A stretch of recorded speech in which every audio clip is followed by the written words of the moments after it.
She had already been told to move twice before anyone bothered to check her name. The voice came sharp from behind her shoulder, low but edged with impatience. "Ma'am, this aisle needs to stay clear." The words weren't loud, but they landed hard, carrying the kind of authority people used when they assumed compliance would be automatic. Evelyn Carter did not turn right away. She stood still in the narrow first-class aisle, one hand resting on the back of seat 1A, the other holding a worn leather tote that had softened with age. The cabin hummed around her. Air vents whispered. Overhead bins thudded shut. Somewhere farther back, a man laughed too loudly at something on his phone. The plane smelled faintly of coffee and recycled air. Evelyn looked down at the seat number stitched into the cream leather. 1A. Her seat. She knew it the way some people knew their home address. Not because it was written anywhere, but because it belonged to her in a way that didn't need explaining. "I'm not blocking anyone," she said calmly, finally turning her head. Her voice was steady, almost gentle. "I'm waiting for the woman who's sitting in my seat to gather her things." The woman in question sat stiffly, chin raised, fingers clenched around the armrests like they were handles on a lifeboat. Linda Hargrove, early 60s, pearl earrings, hair sprayed into place so firmly it barely moved when she breathed. She stared straight ahead, as if refusing to acknowledge the problem might make it disappear. "This is ridiculous," Linda muttered, loud enough to be heard. "I boarded Ernie, I sat down, no one said a word, now suddenly it's an issue." The flight attendant shifted her weight. Her name tag read Megan, late 30s, tired eyes, professional smile pulled tight at the edges. She glanced from Linda to Evelyn, then down at the tablet in her hands. "Let's take a breath," Megan said, the way people did when they were trying to keep something from boiling over. "We'll sort it out." Evelyn watched Megan's fingers move quickly over the screen. She noticed the slight pause, the flicker of something that looked like doubt or surprise. Behind them, a man in seat 2C leaned out into the aisle. He had a navy blazer folded neatly on his lap and the posture of someone who had spent decades learning when to speak and when to stay silent. "If it helps," he said quietly. The boarding announcement did say assigned seating. Linda turned her head sharply. "No one asked you?" The man leaned back without another word, but his eyes stayed on Evelyn. Curious. Measuring. Megan cleared her throat. "Okay, according to the system, seat 1A is assigned to Ms. Carter." Linda laughed, short and incredulous. "That can't be right. I've flown this route for years. I always sit here." Evelyn felt it then. The familiar tightening in her chest. Not anger. Not yet. Something older. Something that came from a lifetime of moments just like this, when certainty in someone else's voice tried to erase her presence. "I don't doubt you fly often," Evelyn said. "But today, this seat is mine." Linda finally turned. Really turned. Her eyes traveled over Evelyn slowly, from the practical shoes to the simple dark coat, to the grey threaded carefully through her hair. The look wasn't openly hostile. It was worse. It was dismissive, the way people looked at something they had already decided didn't belong. "You don't look like first class," Linda said. The words hung there, heavy, unnecessary, sharp enough to draw blood without ever raising volume. The cabin seemed to quiet, as if it had leaned in to listen. Megan stiffened. "Ma'am." Linda waved her off. "I'm just being honest. This airline has standards. I pay good money for them." Evelyn inhaled slowly through her nose. She could hear her own breath. She could hear her heart. She thought briefly of her father, who used to tell her that dignity was not something you demanded. It was something you carried, even when other people tried to strip it from you. "Honesty without respect is just cruelty," Evelyn said. Linda scoffed. "Oh, please. Don't make this into something it isn't. But it was already something. A woman across the aisle, silver-haired and sharp-eyed, leaned toward her husband. "Did you hear that?" she whispered. He nodded, jaw tight. Megan straightened, professionalism snapping back into place. "Miss Hargrove, I'm going to need you to step into the aisle so Miss Carter can take her seat." Linda's hands tightened on the armrests. "No." The word was flat, final. "I'm comfortable," Linda continued. "You can reseat her somewhere else." Megan's smile vanished. "That's not how this works." Linda leaned back, crossing her arms. "Then maybe you should get someone who understands customer loyalty." That did it. Megan tapped the side of her tablet, then lifted her gaze. "I'm calling the purser." A murmur rippled through the cabin. Not loud, just enough to be felt. Evelyn stepped back half a pace, giving the aisle space. She could feel eyes on her now. Some sympathetic, some curious. A few assessing, the way people assessed risk. She wondered how many of them had already decided who they believed. The purser arrived quickly. Thomas, early 50s, grey at the temples, calm in the way of someone who had seen too much to panic easily. He listened as Megan spoke in a low voice, then glanced at the tablet himself. "This seat is assigned to Ms. Carter," Thomas said evenly. Linda's face flushed. "Are you serious right now?" "Yes." "This is unbelievable." Thomas met her gaze. "What's unbelievable is that you're refusing a direct instruction." Linda opened her mouth, then closed it.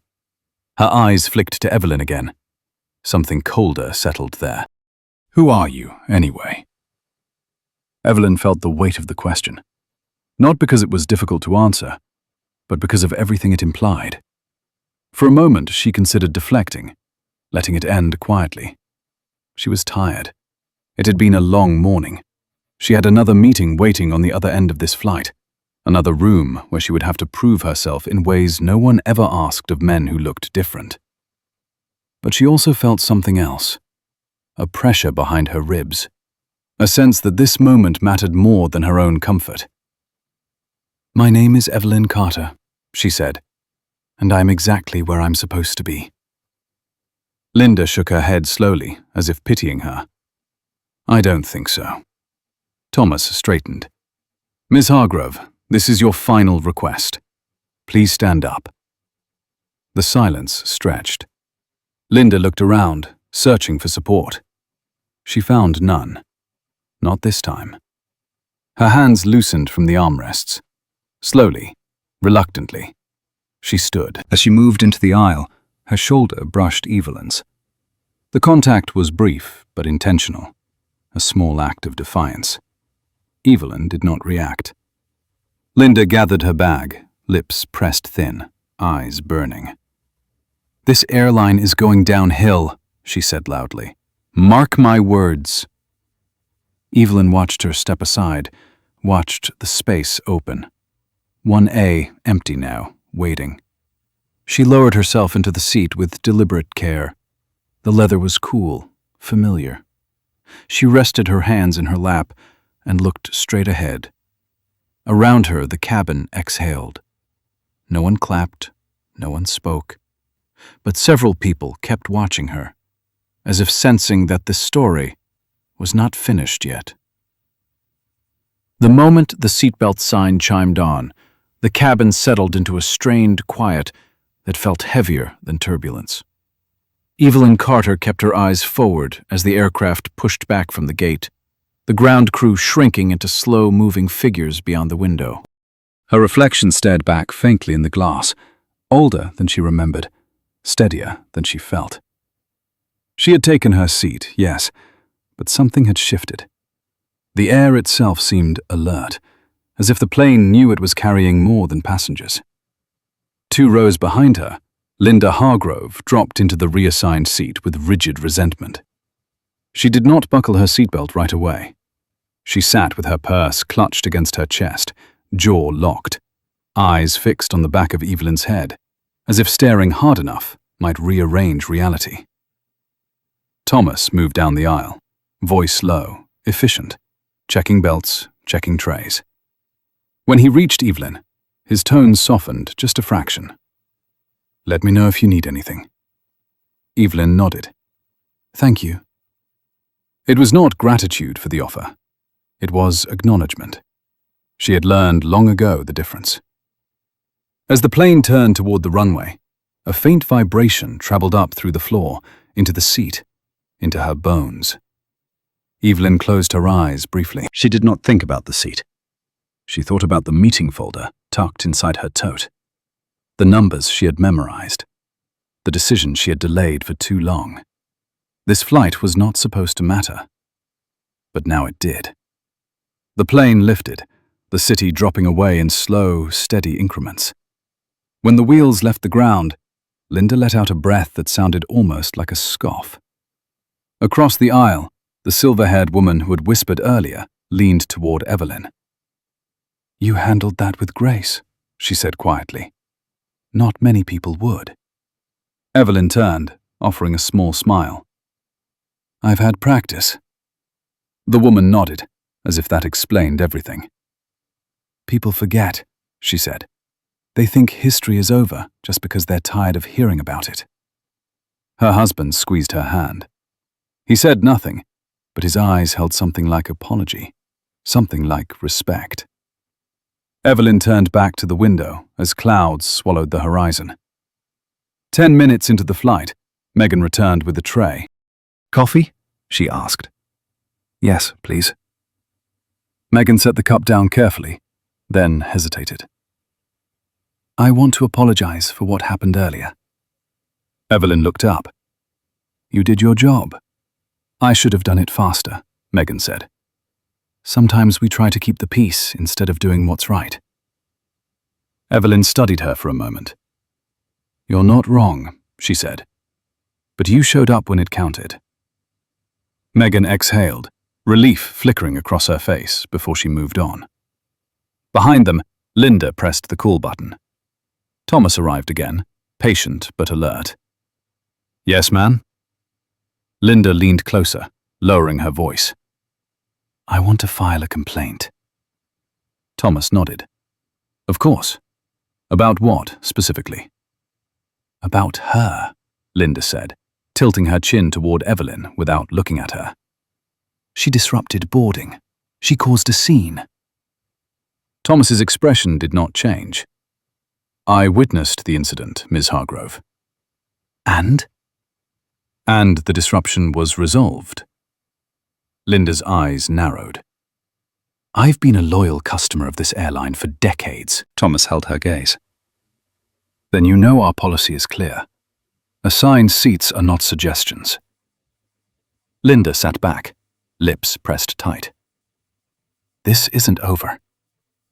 Thomas did not respond. He simply turned and walked away. Evelyn felt it then. Not fear, anticipation. She had seen this before. The quiet escalation. The way some people mistook restraint for weakness, silence for surrender. She took a sip of coffee. It was lukewarm. She welcomed the grounding disappointment of it. Midway through the flight, the cabin lights dimmed. People settled into magazines, naps, muted conversations. The engines droned steadily, a mechanical heartbeat. Evelyn opened her tote and removed a slim folder. No logos, no letterhead, just clean paper and careful notes. She reviewed them slowly, not because she needed to, but because the rhythm steadied her. Across the aisle, the silver-haired woman watched her, curiosity softening into something else. Understanding, maybe. Linda watched too. When the captain's voice came over the intercom, it carried the calm assurance of someone who had earned trust over time. He spoke about weather, arrival time, a smooth descent expected, nothing unusual. But when he finished, he added something else. "I'd also like to remind our passengers that respectful conduct toward fellow travelers and crew is not optional.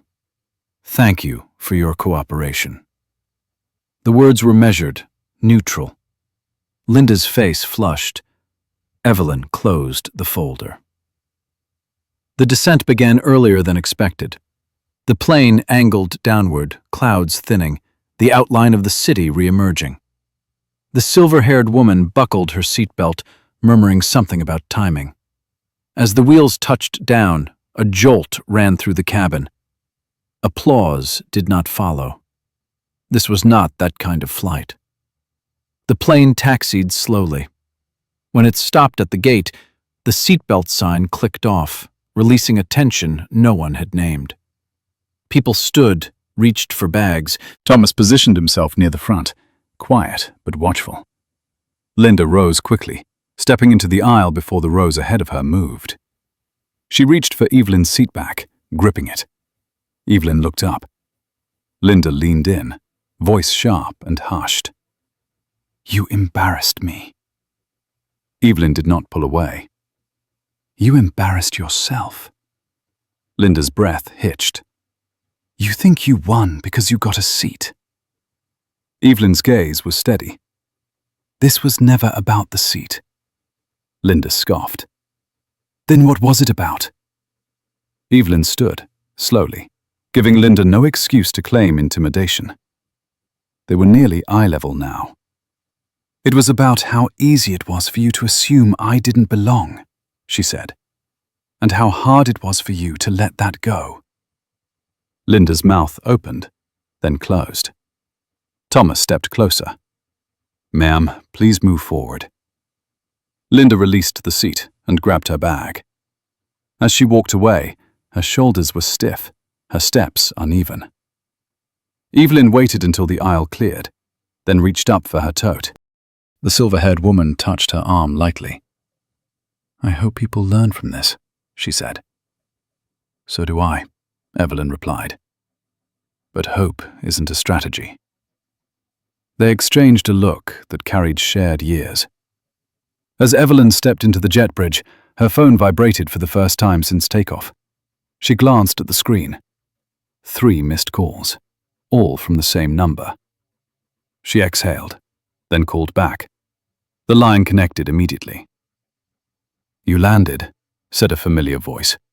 Calm, controlled, concerned beneath it. "Yes," Evelyn said. "And we need to talk." There was a pause. Did something happen? Evelyn looked back once, through the glass, at the aircraft bearing her company's name along its side. "Yes," she said. "And it confirmed what I've been trying not to see." Another pause, longer this time. "All right," the voice said. "I'll have the board ready." Evelyn ended the call and stepped forward, blending into the stream of passengers, her face composed, her mind already moving ahead. Behind her, Linda Hargrove stood at the end of the jet bridge, watching Evelyn disappear into the terminal, a cold understanding settling in her chest. Some seats were temporary. Some consequences were not. The conference room smelled faintly of lemon polish and old paper, the kind of room designed to signal order rather than comfort. Evelyn Carter sat at the long walnut table, hands folded, posture composed, while the city of Washington drifted beyond the glass wall behind her. Late afternoon light cut across the room in sharp angles, illuminating dust motes that hung briefly before settling again. Around the table, familiar faces took their seats one by one, some nodding politely, others watching her with the quiet scrutiny reserved for moments that might shift direction. The board had assembled faster than usual. Richard Hale cleared his throat at the head of the table, 70 years old, former regulator, a man who believed deeply in procedure and rarely in coincidence. "Evelyn," he said, "you asked for this meeting before close of business. That alone tells me it's not routine." "It isn't," Evelyn said. She slid the slim folder onto the table, pushing it toward the center. No logo, no drama, just facts. "This morning," she continued, "on one of our domestic flights, a passenger refused to vacate an assigned seat, verbally challenged another passenger's right to be there, and forced the crew into an extended conflict before compliance." A murmur moved through the room. Janice Moore, the former labor negotiator, leaned forward. Was anyone harmed? No, Evelyn said. But several policies were tested. Some held, some did not. Richard tapped the folder lightly. You were on that flight. It was not a question. Yes. That landed differently. Chairs shifted. Pens paused mid-note. David Lynn, youngest on the board by 2 decades, frowned slightly. Were you recognized? No. Silence thickened. I didn't intervene as leadership, Evelyn said. I stayed in the role the system assigned me. Janice exhaled slowly. And what did the system do? Evelyn met her gaze. It hesitated. Richard leaned back, steepling his fingers. Hesitation is sometimes restraint. Sometimes, Evelyn agreed. And sometimes it's fear of discomfort. She opened the folder. Inside were handwritten notes, timestamps, descriptions. Not accusations, observations. The crew followed protocol until protocol demanded judgment, Evelyn said. That's where the delay happened. David glanced down the table. What about the passenger who caused the issue? Linda Hargrove, Evelyn said. Early 60s, frequent flyer. No current professional authority within the industry. Richard's eyebrow lifted. And yet she exerted influence. Yes, Janice nodded grimly. That happens when confidence goes unchallenged.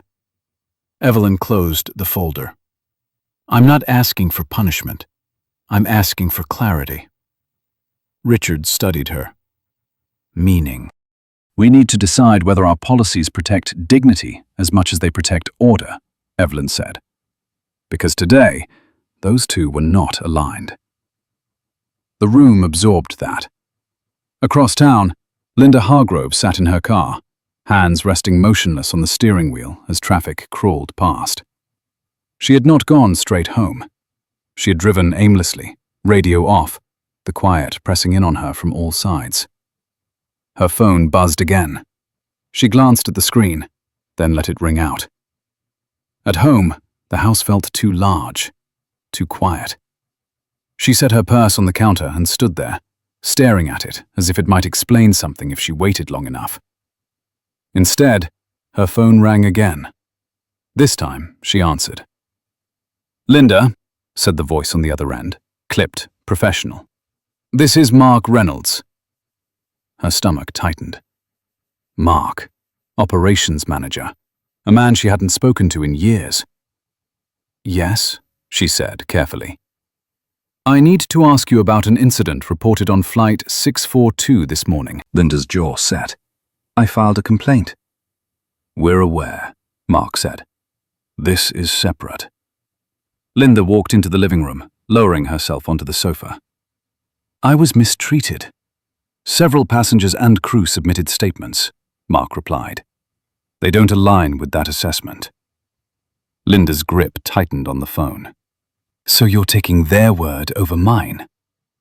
I'm taking documented accounts, Mark said evenly, including one from someone you may not have realized was observing very closely. Linda's chest constricted. Who? There was a pause. Not dramatic, deliberate. You'll receive a formal notice by the end of the week, Mark said. This call is a courtesy. The line went dead. Linda stared at the phone long after it went dark. Back in the conference room, the discussion had grown sharper, more focused. We can't legislate decency, David said. Only response. And response sets tone, Janice replied. Richard turned back to Evelyn. What do you want us to do? Evelyn did not answer immediately. She stood, walking slowly to the window. Below, traffic flowed in disciplined chaos, each driver convinced of their own urgency. I want us to retrain for authority, she said finally. Not power. Authority rooted in clarity. When someone refuses a lawful instruction, we act. Calmly. Immediately. Richard nodded. That will ruffle feathers. Yes, Evelyn said, but hesitation already has. She turned back to the table. And I want us to revisit how we document passenger conduct, not just for enforcement, but for patterns. David's eyes sharpened. Patterns of what? Entitlement, Evelyn said, and how it disguises itself as loyalty. The room fell silent again, this time with purpose. Janice broke it. You're asking us to accept that what happened to you could happen to anyone. Evelyn met her eyes. I'm telling you, it already does. The meeting adjourned an hour later with no raised voices, no grand declarations, just decisions set into motion. That evening, Evelyn walked alone along the Potomac, coat pulled close against the cooling air. The city lights shimmered across the water, distorted but beautiful. She moved at an unhurried pace, listening to her footsteps echo softly against the path. Her phone vibrated. A message this time. Unknown number. I didn't know who you were. I would have acted differently. Evelyn read it once, then again. She typed a response, paused, deleted it. Then she put the phone away. Across the river, Linda Hargrove sat at her dining table, unopened mail stacked beside her. The formal notice lay on top, its envelope heavier than paper should be. She did not open it. Instead, she poured herself a glass of water and stared at the wall, replaying the flight in fragments. The seat, the look, the calm refusal to disappear. For the first time, the memory shifted, not toward justification, toward recognition. Back by the river, Evelyn stopped, resting her hands on the railing. She watched a boat glide beneath a bridge, its lights cutting a clean path through dark water. She thought about systems, about people, about how easily one could become invisible or exposed, depending on who was watching. Tomorrow, there would be memos, training schedules, pushback. Tonight, there was only the quiet certainty that something had been set in motion, not by force, but by presence. Evelyn breathed in the cold air and let it fill her lungs. Some changes began loudly, others began like this. The email arrived just after dawn, quiet and unadorned, carrying no urgency in its subject line, but plenty in its weight. Evelyn Carter read it at her kitchen table while the kettle hissed softly behind her. The house was still, the kind of stillness that belonged to early mornings and long lives. Outside, a delivery truck idled, then moved on. Inside, the words settled one by one. Passenger Conduct Review initiated. Internal findings pending. Requested attendance at compliance briefing. She closed the laptop and poured the water, letting steam rise into her face. The heat grounded her. She thought of the flight again, not as a single moment, but as a chain. The hesitation, the glances, the way order had waited for permission to act. Across the city, Linda Hargrove stood in her hallway, coat still on, keys clenched in her hand. The formal notice lay open on the console table. Not a threat, not an accusation. A record. Dates, statements, language stripped of emotion. She had read it twice already. Her phone rang. She ignored it. It rang again. She answered on the third ring. I need to understand what's happening, she said, voice tight. Mark Reynolds did not raise his. You will, he said, but not over the phone. Linda's jaw worked. I was treated unfairly. You were treated consistently, Mark replied, and consistently documented. The line went quiet. Linda stared at the wall, eyes catching on a framed photograph of herself years earlier, standing in an airport terminal, smiling beside a man in uniform, pride frozen in time. I want my status reviewed, she said finally. It is being reviewed, Mark said, along with your conduct. He ended the call without ceremony. Evelyn arrived at headquarters mid-morning, moving through the lobby without pause. The security guard nodded, recognition flickering, then settling into routine. Elevators chimed. Voices carried and overlapped. Work resumed its steady hum. The compliance briefing room was already half full. Megan sat near the back, hands folded in her lap, posture straight. Thomas stood by the wall, reading from a tablet, expression composed. Evelyn took a seat at the table, not at the head. She did not speak at first. A man in a grey suit began the briefing. Policies, timelines, language careful enough to survive scrutiny. He referenced the incident without naming it, as if distance might soften impact. Evelyn listened. She watched Megan's foot tap once, then still. She watched Thomas's eyes lift briefly when authority was mentioned, then drop back to the screen. When the briefing ended, there was a pause that invited closure. Evelyn filled it. "May I?" she said. The man nodded. "I want to clarify something," Evelyn said calmly. "This review should not focus on the passenger alone. It should focus on the system that allowed confusion to persist." A murmur moved through the room. "We acted within guidelines," the man said. "Yes," Evelyn replied, "until the guidelines stopped being enough."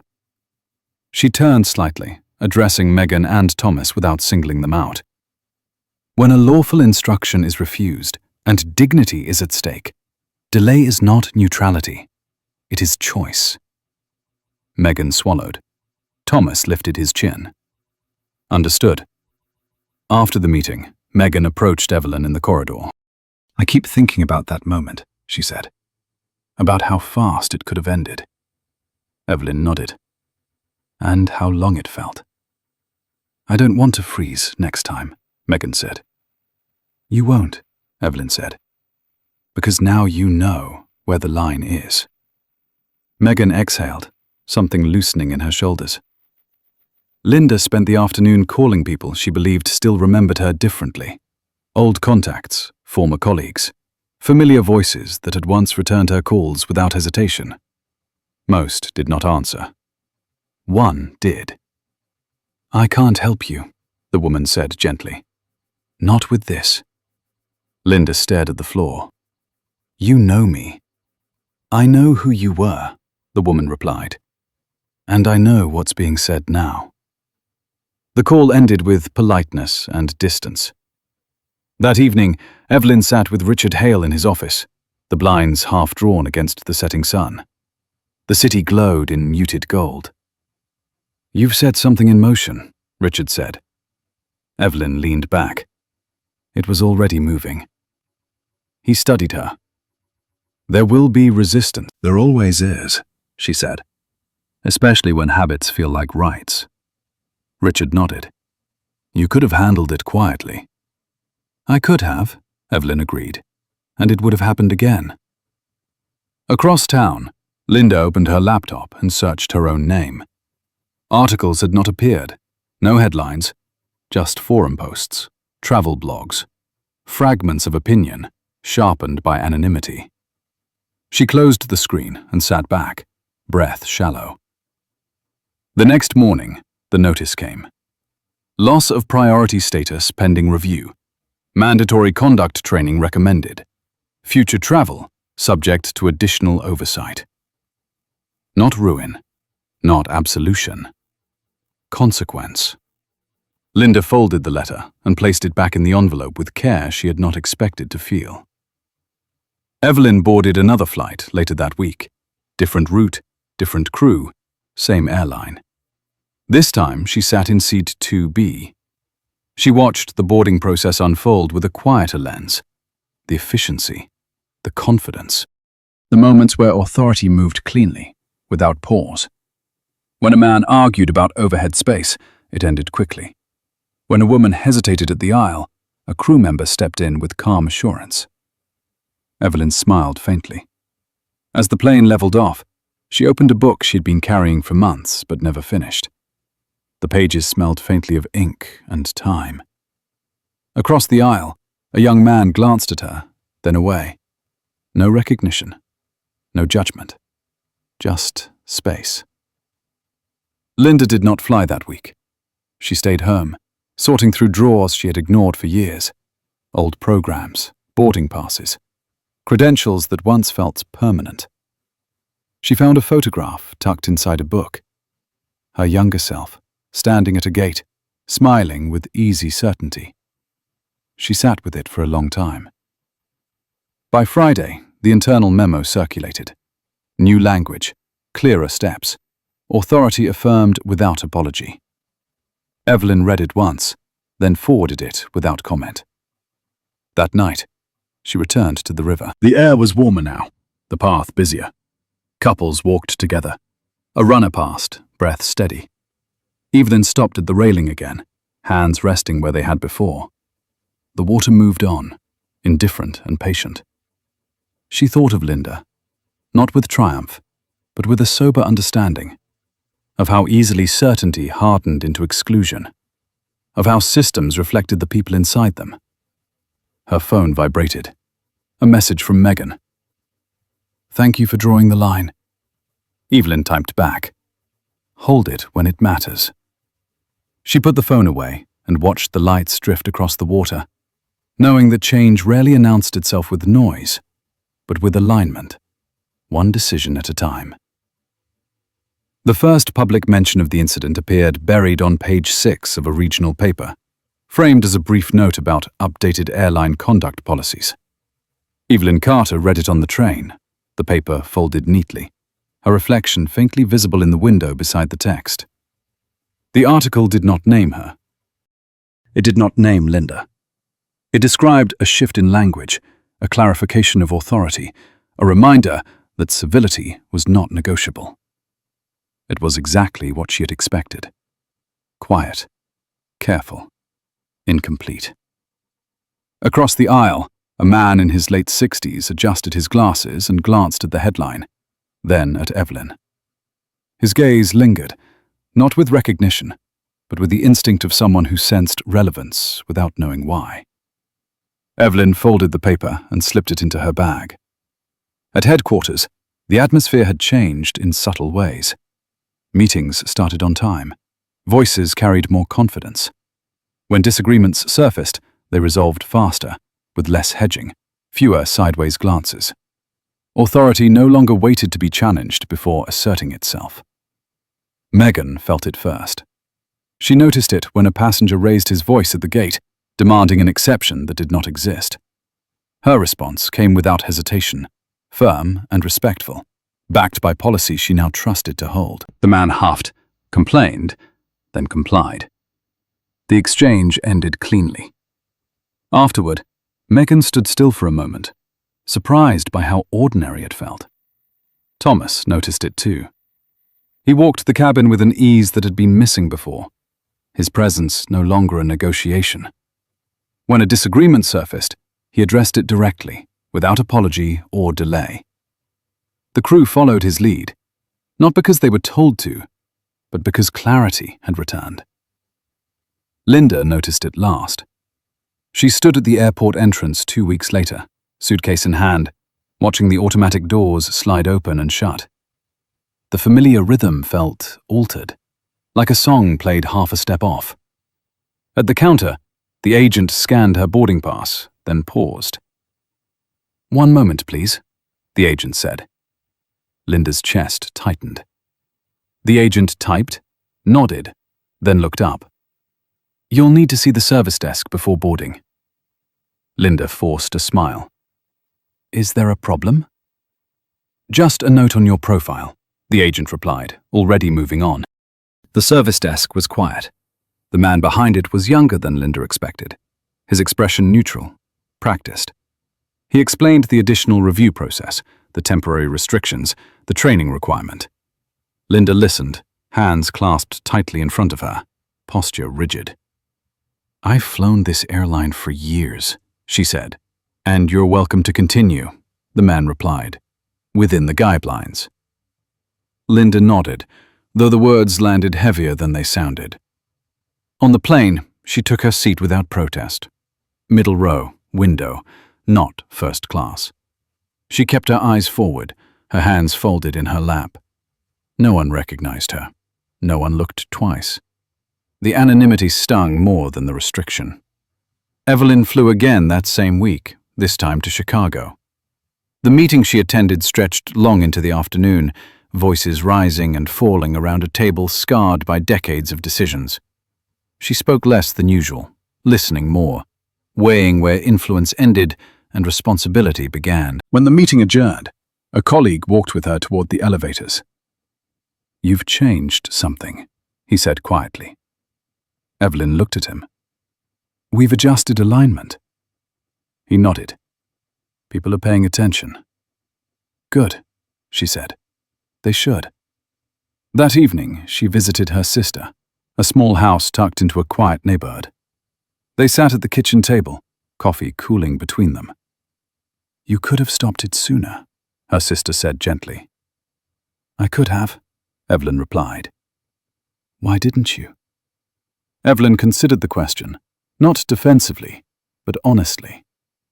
"Because I needed to see it fully," she said.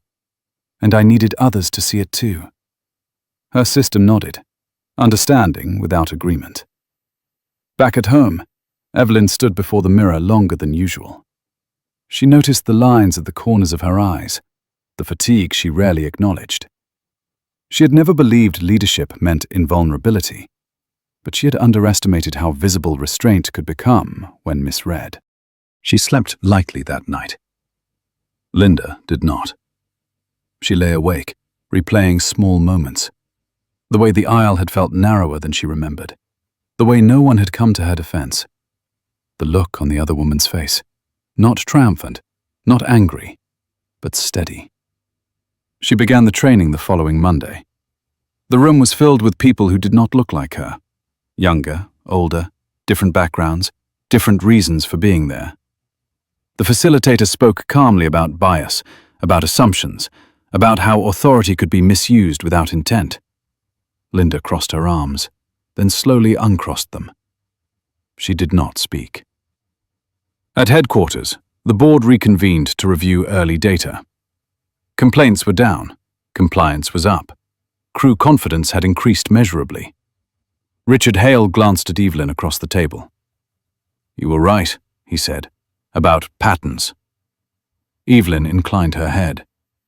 "Patterns don't disappear when ignored." "They do when addressed," Janice added. Evelyn felt the familiar pull of responsibility tighten again. This was not resolution. It was maintenance. On a flight to Denver, a young woman hesitated at the entrance to first class, checking her boarding pass twice. A man behind her sighed audibly. Before the moment could stretch, a flight attendant stepped forward. "You're in the right place," she said, warm and certain. The woman smiled and moved on. Evelyn watched from her seat farther back, heart steady. Linda completed the training without comment. At the end, she received a certificate she did not want and an acknowledgement she could not undo. She walked out into the afternoon sun, blinking against the light.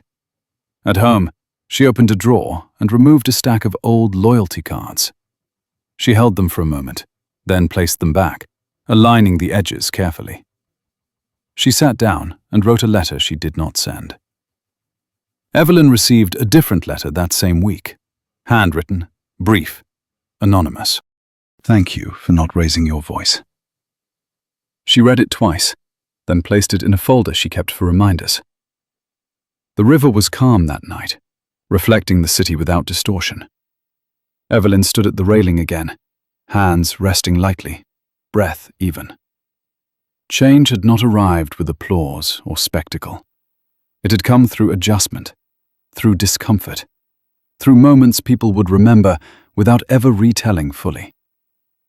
Behind her, footsteps approached, then stopped. A stranger nodded politely and passed on. Evelyn remained where she was, watching the water move forward, carrying what it would, leaving the rest behind.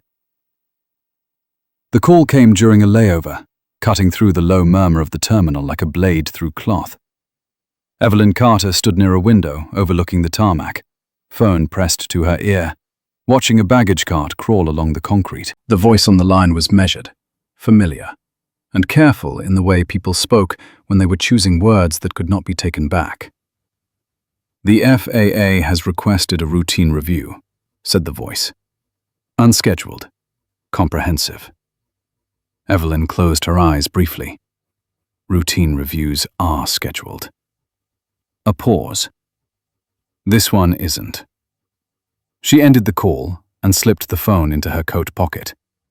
Around her, the terminal moved on. Shoes scuffed, announcements chimed. A child laughed somewhere near the coffee stand. She had known this was coming. By the time she reached headquarters, the mood had shifted again. Not backward, sideways. People were polite, efficient, alert in a way that suggested awareness without panic. Doors closed more softly. Conversations lowered when she passed. Richard Hale met her outside the executive suite. "They'll be here tomorrow morning." Evelyn nodded. "Good." "You're calm," he said. "I'm prepared," she replied. "That's different." Inside the suite, documents waited in neat stacks. Training outlines, policy revisions, incident logs. The paper trail of change, clean and thorough. Evelyn sat and opened the first binder. Her hand paused on the page. For a moment she felt the weight of the past weeks settle in her shoulders. Not doubt, fatigue. Across the city, Linda Hargrove sat in a small classroom with a dozen others, a laminated name badge clipped to her sweater. The facilitator spoke about accountability, about how authority did not come from familiarity or tenure, but from role and responsibility. Linda stared at the table.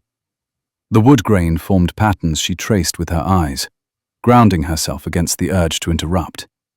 She had learned restraint recently. Not grace, not humility, but restraint. During the break, a woman beside her offered a cup of water. "First time in one of these," she said quietly. Linda nodded. "Yes." The woman smiled, not unkindly.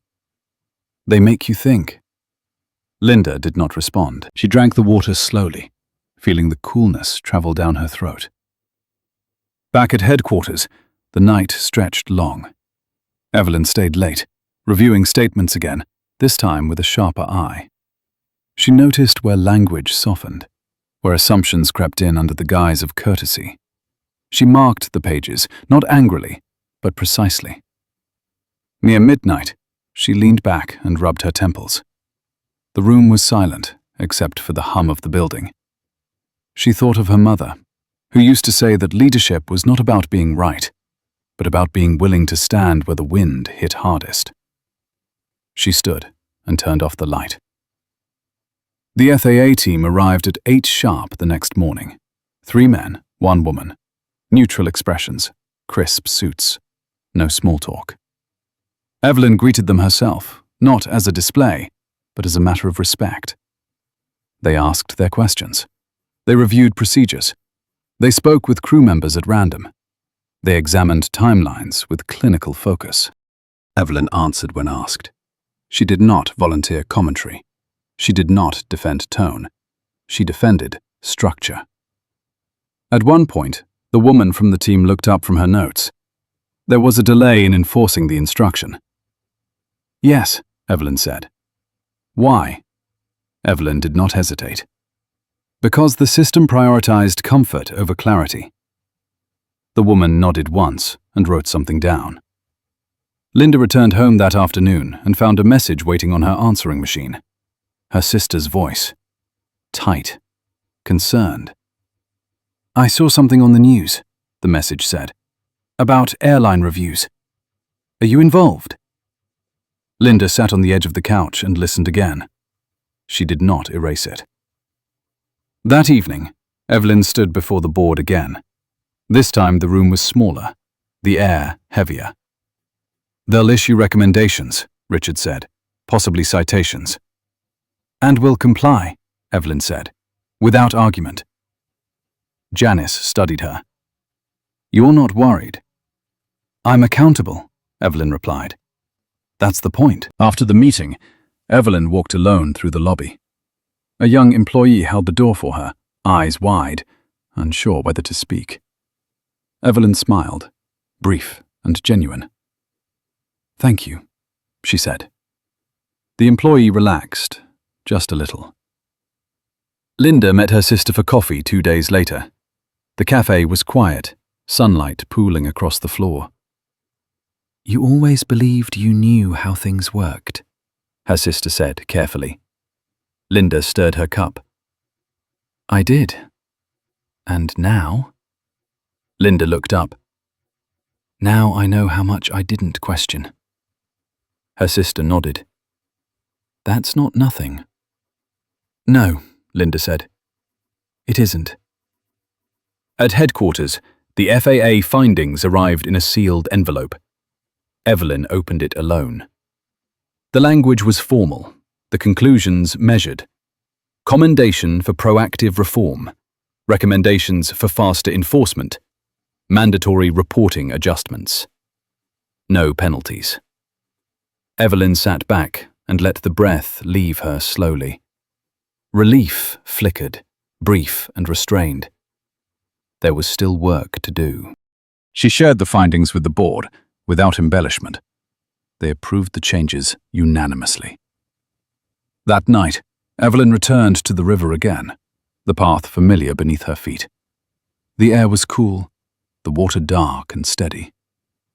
She thought about Linda, about Megan, about Thomas, about how easily a single moment could widen into consequence or close into correction. Her phone vibrated. A message from Megan. "We handled the situation today." No hesitation. Evelyn smiled, small and real. Linda sat at her dining table, writing again. This time she finished the letter. She folded it, placed it in an envelope, and addressed it carefully. She did not know if she would send it. She slept better than she had in weeks. The next morning, Evelyn boarded a flight early, settling into a window seat in economy. She watched the wing as the plane lifted, the city falling away once more. The cabin was calm, ordinary, exactly as it should be. For the first time since the incident, Evelyn allowed herself to believe that the system was learning. Not perfectly, not quickly, but enough.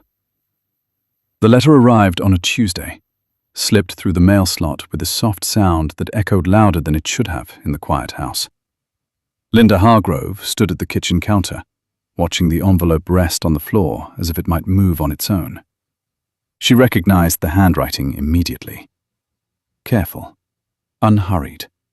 The kind of script that belonged to someone who did not write often, but meant every word. She did not pick it up right away. Instead, she poured herself a glass of water and stood there, fingers resting against the counter, breathing until the tightness in her chest eased just enough to move. When she finally opened the envelope, the paper inside was folded once. No letterhead, no title. Linda, I received your note. I'm responding because silence can be mistaken for indifference, and this moment deserves neither avoidance nor spectacle.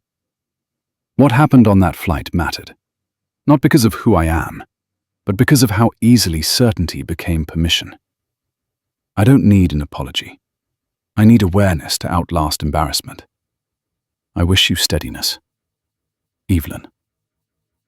Linda read it twice, then a third time, slower. Her hands trembled, not with anger, but with something closer to loss. The letter did not accuse her. It did not absolve her. It left her standing in the space between, where reflection had nowhere to hide. She folded the paper carefully and placed it back in the envelope. Across the city, Evelyn Carter stood in a small auditorium, the lights dimmed low enough to soften faces without obscuring them. The audience was not large. Crew members, supervisors, a few regional managers, people who understood systems because they lived inside them every day. Evelyn did not stand at a podium. She stood on the floor, level with everyone else. I'm not here to tell you what you did wrong, she said. Her voice carried easily, calm but firm. "I'm here to tell you what we owe people when they step onto one of our planes." She paused, letting the room settle. "Clarity," she continued. "Consistency. And dignity that does not depend on how someone looks, sounds, or fits our assumptions." She spoke without notes. She spoke about hesitation, about how discomfort sometimes disguised itself as professionalism, about how authority lost its meaning when it waited too long to act. Faces shifted. Some nodded. Some stiffened. When she finished, there was no applause, just a quiet attention that lingered. Afterward, Megan approached her, eyes bright but serious. "I didn't realize how much permission mattered," she said.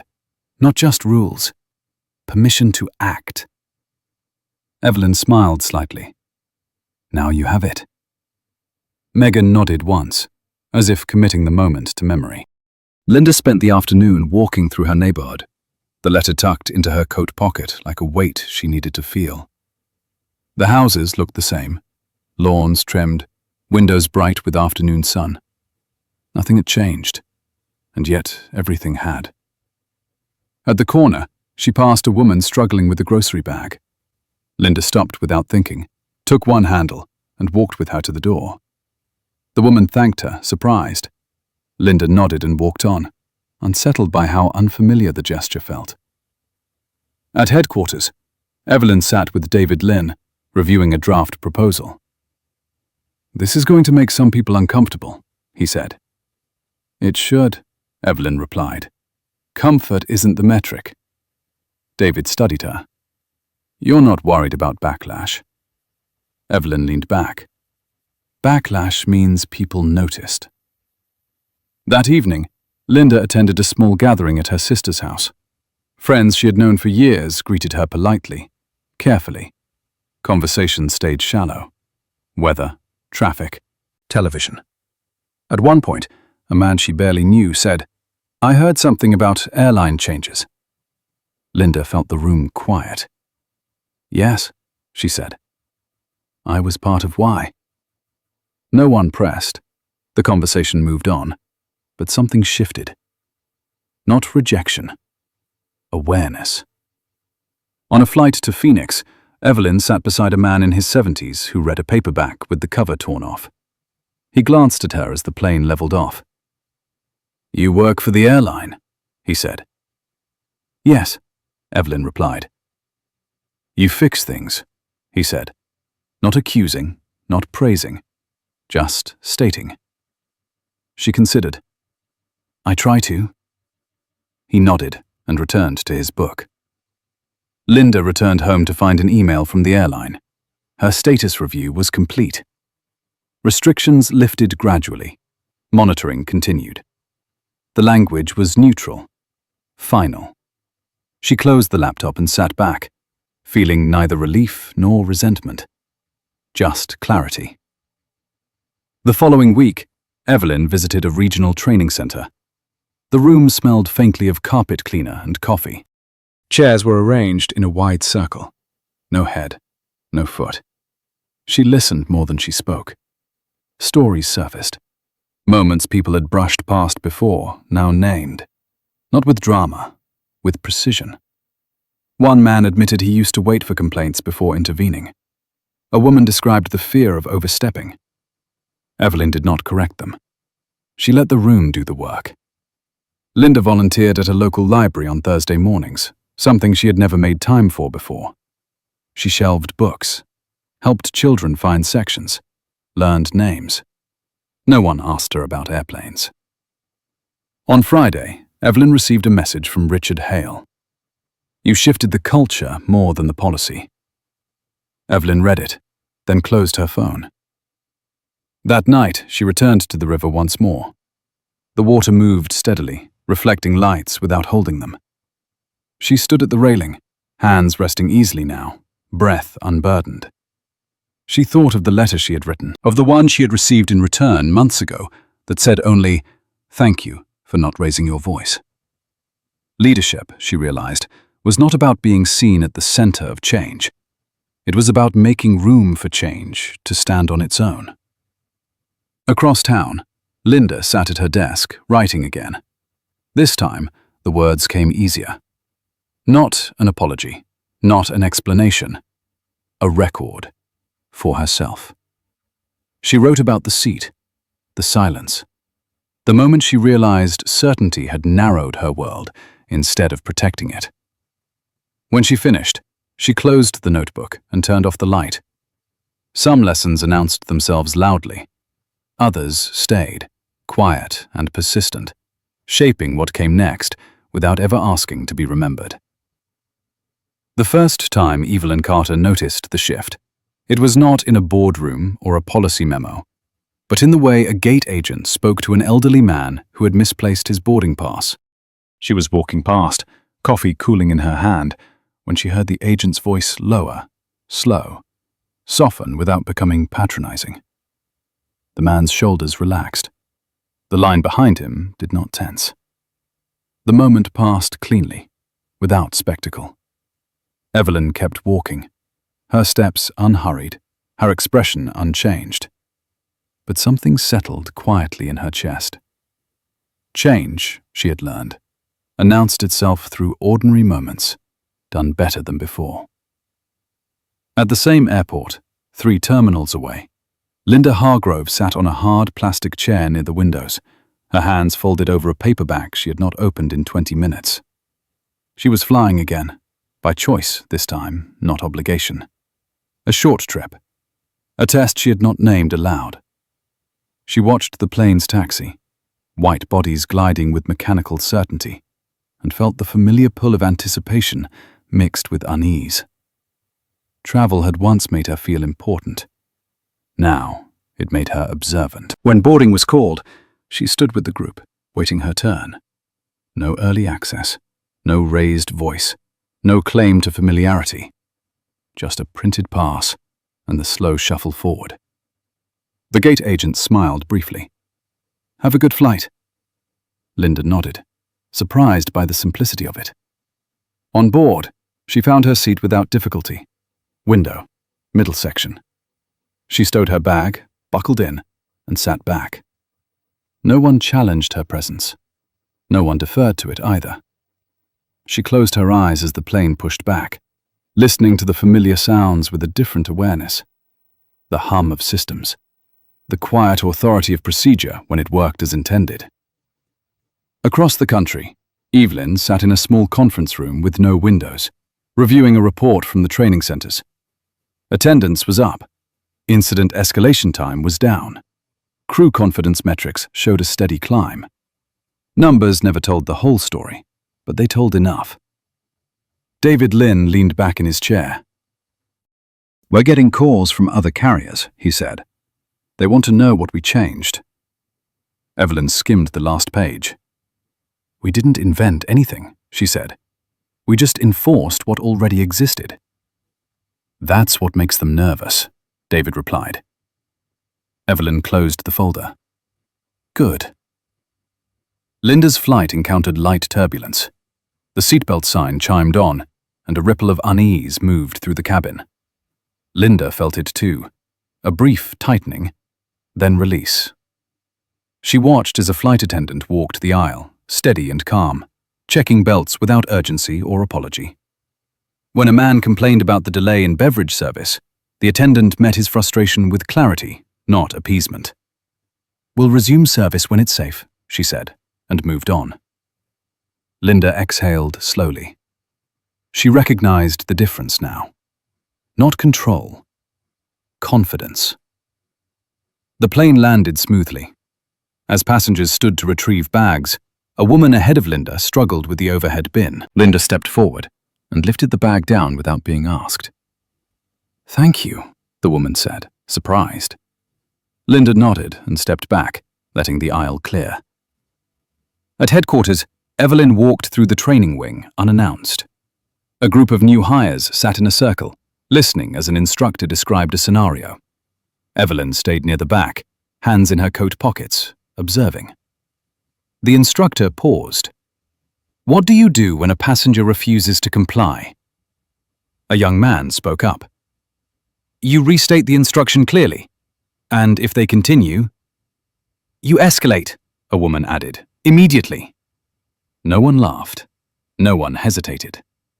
Evelyn smiled faintly and slipped out without interrupting. Linda returned home that evening with a quiet exhaustion that felt earned rather than draining. She placed her suitcase in the hall and stood there for a moment, listening to the familiar creaks of the house. On the kitchen table lay the notebook she had been filling slowly. She sat down and opened it. She wrote about the flight, about the absence of conflict, about how strange it felt to move through a space without trying to claim it. She did not frame it as improvement. She framed it as adjustment. Across town, Evelyn attended a dinner she would have skipped a year earlier. Industry leaders, long tables, low lighting, conversations layered with subtext. Someone raised a glass. To leadership in uncertain times. Evelyn smiled politely and sipped her water. A man beside her leaned in. You made some waves, he said. Evelyn looked at him. Waves mean movement. He nodded, thoughtful. Later, as she walked to her car, the city air cool against her face, Evelyn felt the weight of the weeks lift just slightly. Not because the work was done, but because it had direction. Linda slept deeply that night. In the morning, she volunteered at the library again. A child asked her where to find books about airplanes. Linda led him to the shelf, fingers brushing spines she had once ignored. These are about how they work, she said. The boy smiled and pulled one free. At headquarters, Evelyn received an email from an unexpected sender. A former crew member who had retired years earlier. I heard what you're doing. It took us too long to learn the difference between keeping peace and keeping order. Thank you for not letting that slide anymore. Evelyn read it once and archived it. Weeks passed. Not quietly, but steadily. Linda's travel restrictions lifted fully. She noticed the change only when she realized she had stopped thinking about them. Evelyn prepared to address a small group of supervisors at a regional hub. She did not rehearse. She did not bring slides. When she stood before them, she spoke plainly. Systems don't fail because people are bad, she said. They fail because people hesitate to be clear. She let that settle, then stepped aside. Afterward, a supervisor approached her. I used to think enforcing rules made me difficult, he said. Now I see it makes things easier for everyone. Evelyn nodded. Clarity is kindness, she said. Linda attended a neighborhood meeting that evening, a discussion about zoning. Voices rose, opinions clashed. When someone spoke over another, Linda raised her hand. Let her finish, she said quietly. The room paused, then adjusted. No one argued. Later, walking home under streetlights, Linda felt a strange sense of alignment. Not pride, not redemption. Understanding. Evelyn stood once more by the river, watching the water carry reflections downstream. She thought of all the small moments she would never see, the ones that now unfolded without incident because someone had acted sooner, clearer, without fear of discomfort. Leadership, she realized, was not the presence of power. It was the absence of chaos where it used to live. Across the city, Linda closed her notebook and turned off the lamp. Tomorrow would look much like today, and that, she had learned, was not a loss. It was progress. The news segment aired without her name in the opening line, but Evelyn Carter recognized herself in the phrasing. She stood in her living room, jacket still on, watching the muted television as footage of an airport terminal rolled behind a calm anchor's voice. Words like accountability, updated protocols, and industry response floated across the screen. A brief mention of leadership followed, vague but pointed, the way careful reporting chose accuracy over spectacle. Evelyn turned off the sound and let the images play a moment longer. She watched people move through the terminal, anonymous and purposeful, and felt a quiet satisfaction that the story was larger than her. Across town, Linda Hargrove watched the same segment from her kitchen table. She had turned the volume up, listening closely, trying to locate herself in the narrative. She did not appear. Neither did her words. The incident had become something broader, detached from individual blame, and that absence unsettled her more than public exposure would have. She folded her arms and leaned back, absorbing the unfamiliar feeling of being part of a lesson, rather than its center. At headquarters, Evelyn met with communications late that afternoon. The room was bright, glass walls reflecting the city beyond. The team presented drafts, statements shaped carefully to avoid triumph or defensiveness. "We don't want this to feel reactive," one advisor said. "We want it to feel intentional." "It is intentional," Evelyn replied. "So say that." They adjusted language, removed emphasis, added clarity. When the meeting ended, Evelyn lingered by the window, watching planes lift into the evening sky. She thought about the years she had spent building systems that worked quietly, efficiently, without asking to be admired. She had not expected one moment of friction to expose so much of what still needed refining. Linda spent the afternoon organizing old files she had kept out of habit rather than need. Manuals, certificates, notes from conferences she had once attended with pride. She sorted through them methodically, placing some into boxes, others into the shredder. Each decision felt deliberate, cleansing. She paused over a photograph she had forgotten she owned. A younger version of herself stood beside a plane, smiling broadly, arm around a colleague whose name she could no longer recall. She studied the image, not with nostalgia, but with curiosity, trying to trace when certainty had hardened into assumption. She placed the photo in a drawer and closed it. That evening, Evelyn attended a small gathering hosted by a community aviation group. Retired pilots, former regulators, people who had seen the industry evolve over decades. Conversations unfolded slowly, grounded in memory and perspective. A man with silver hair and weathered hands approached her. "I flew when things were different," he said. "Rules were looser, power was louder." "And consequences," Evelyn said gently. He nodded. They came later, usually too late. They stood in companionable silence, understanding shared without explanation. Linda met her sister for dinner the same night. They sat at a corner table in a quiet restaurant, the clink of silverware filling pauses between conversation. "You seem lighter," her sister observed. Linda considered the comment. "I'm less busy defending myself," she said. Her sister smiled. "That frees up space." "Yes," Linda said. "It does." At the restaurant across town, Evelyn listened more than she spoke. She noticed how often people framed progress as something fragile, something that required constant protection. She wondered when clarity had become such a rare commodity. When she returned home, she found a message waiting on her phone, a voicemail from a regional manager.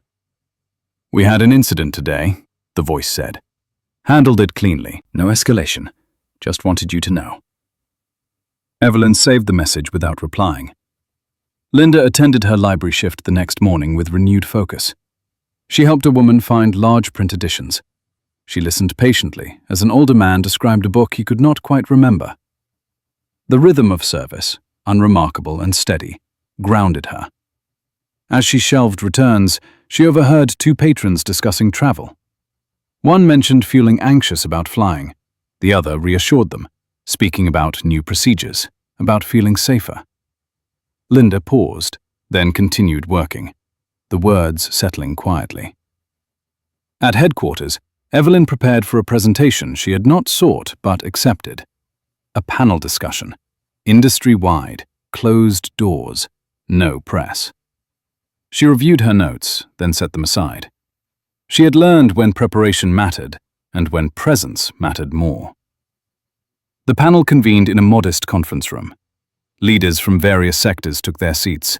Some nodded politely. Others watched her closely. When it was her turn to speak, Evelyn stood without fanfare. "We didn't fix a problem," she said. "We removed hesitation." The room stilled. "Hesitation allows harm to feel accidental," she continued. "Clarity makes responsibility unavoidable." She did not raise her voice. She did not linger. She sat back down. Linda watched the replay later online, the segment shared quietly among community forums. She listened, not with defensiveness, but with recognition. The words did not accuse her, yet she felt addressed. She closed the video and stared at the dark screen. That afternoon, she wrote again in her notebook. This time, the entry was shorter. "I mistook familiarity for authority. I mistook confidence for correctness. I mistook silence for agreement." She underlined the last line once. Evelyn spent the evening walking through her neighborhood, greeting familiar faces, exchanging small courtesies. The world felt unchanged on the surface, and yet she sensed the undercurrent, the shift that came when people learned to name what they had previously avoided. At a stoplight, she watched a bus pull away, its windows reflecting the city lights. She thought of movement, of systems in motion, of how easily direction could change with the slightest adjustment. Linda stood at her bedroom window that same night, watching cars pass under streetlights. She felt the quiet settle around her, not as isolation, but as space. She had not regained what she lost. She had gained something else. Evelyn returned home and placed her keys on the table, the sound echoing softly through the room. She sat down, closed her eyes briefly, and let the day recede. The story was no longer about a seat or a flight or a single moment of conflict. It had become about what people chose to do once they understood where the line truly was. The morning Evelyn Carter stepped onto the aircraft again, the cabin felt different in ways no report could quantify. It was not quieter, it was not more polite. It was simply steadier. Like a room where everyone knew where the walls were and no longer tested them out of habit. The light filtered through the windows in a soft wash, touching armrests worn smooth by years of travel, catching dust motes that drifted and vanished as passengers settled in. Evelyn took her seat midway down the cabin, not first class, not hidden, just present. She placed her bag under the seat, fastened her belt, and rested her hands on her lap. Around her, life continued in small, ordinary motions. A man adjusted his glasses. A woman tucked a scarf into her purse. Somewhere nearby, a child whispered to a parent. This was how it was supposed to be. As the doors closed, a flight attendant moved down the aisle, her steps confident, her voice calm as she delivered routine instructions. There was no edge to her tone, no uncertainty hiding beneath courtesy. She did not ask for cooperation. She expected it, and it was given. Evelyn leaned back and closed her eyes for a moment, listening to the low hum of the aircraft preparing to move. She thought of the many flights she had taken over the decades, the early days when everything felt provisional, when authority had to be asserted loudly to be believed, especially by someone who looked like her. Now, authority moved quietly. Across the city, Linda Hargrove stood at the bus stop near her home, coat pulled tight against the cool air. She no longer drove everywhere, not as a statement, not as penance, just as a choice. The bus arrived on time, brakes sighing as it pulled in. She boarded, nodded to the driver, and took a seat near the window. The ride was unremarkable. That, she had learned, was a privilege she had once mistaken for entitlement. She watched the neighborhoods pass, each block familiar yet newly observed. People moved through their mornings without urgency, without deference. No one noticed her. No one needed to. Linda rested her hands in her lap and felt something settle. Not relief, not regret. acceptance. The plane lifted smoothly, banking toward the open sky. Evelyn opened her eyes and looked out the window as the ground fell away. The city became a pattern. The pattern became distance. She remembered the moment she had first understood that leadership was not about control, but about alignment, about creating conditions where dignity did not require defense, where clarity replaced confrontation. She had not planned to become a lesson. She had simply refused to disappear. At headquarters later that day, the board meeting was brief. Updates were given, metrics reviewed. No raised voices, no lingering tension. When it ended, people gathered their papers and moved on, confident in direction, if not destination. Richard Hale paused at the door. "You did something lasting," he said. Evelyn met his gaze. "We did," she replied. That afternoon, she walked through the terminal once more, not observing, not evaluating, just moving. A gate agent laughed softly with a colleague. A supervisor redirected a line with a gesture and a smile. A disagreement ended before it could begin.